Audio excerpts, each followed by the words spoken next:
কেমন আছেন? হ্যাঁ, আছি ভালো আছি। আচ্ছা, আমাদের যে সমসাময়িক যে আমি একটা সিম ব্যবহার করতেছি, সিমটা আমার নামে নেই, আমার ভাইয়ের নামে আছে। এই ক্ষেত্রে আমরা কি করতে পারবো?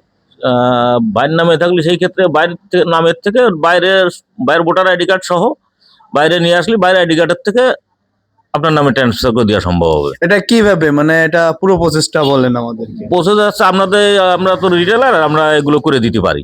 আচ্ছা, দুজনেরই কি আইডি কার্ড আনা লাগবে? আইডি কার্ড আনা লাগবে, আচ্ছা, দুজনের কি ফিঙ্গার দেওয়া লাগবে? দুইজনের ফিঙ্গার দেওয়া লাগবে। আচ্ছা, আবার দুজনেরই কি যে নাম্বারটি আছে ওই নাম্বারে কিন্তু একসাথে উপস্থিত হওয়া লাগবে দুজনের? হ্যাঁ হ্যাঁ, দুজনের এক জায়গায় থাকতে হবে এবং নাম্বার থাকতে হবে। আচ্ছা, এই ক্ষেত্রে কি কোনো চার্জ আছে কিনা?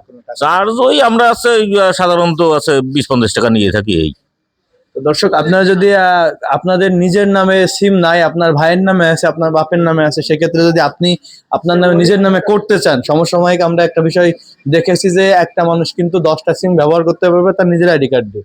আবার 1 তারিখ থেকে, সামনের মাসের 1 তারিখ জানুয়ারি থেকে চালু হতে যাচ্ছে যে একটা সিম 5টা সিম ব্যবহার করতে পারবে একটা আইডি কার্ডে। সেক্ষেত্রে কিন্তু এই প্রসেসটা খুবই গুরুত্বপূর্ণ। আপনারা যদি চান, আপনাদের দুজনের যে 2টা আইডি কার্ড আছে দুজন নিয়ে আসবেন, তারপরে দুজনের কাছ থেকে এই যে এনাদের কাছে আসলে এটার সিস্টেম করে দেবে। ধন্যবাদ। ভালো হয়নি।